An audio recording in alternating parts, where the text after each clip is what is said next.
নমস্কার বন্ধুরা, রামধনু কিচেনে আপনাদেরকে স্বাগত। আজ একটা বিশেষ দিন, রাস পূর্ণিমা, কার্তিক পূজা, চতুর্মাস ব্রত শেষ, দামোদর ব্রত শেষ। সেজন্য আমাদের জগন্নাথ মন্দিরে একটা পূজার ব্যবস্থা করা হয়েছিল এবং কিছু ভক্তের প্রসাদের ব্যবস্থা করা হয়েছিল। আপনারা দেখছেন পুজোর কিছু মুহূর্ত।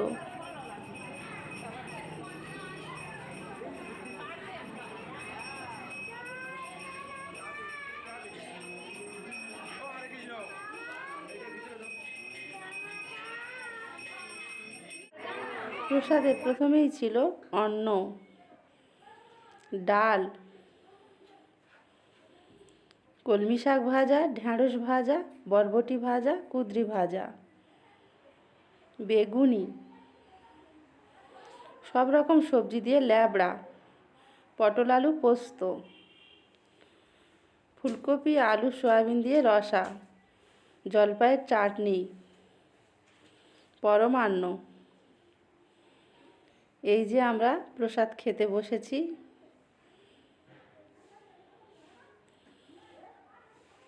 আমাদের প্রসাদ খাওয়া শেষ। ধন্যবাদ।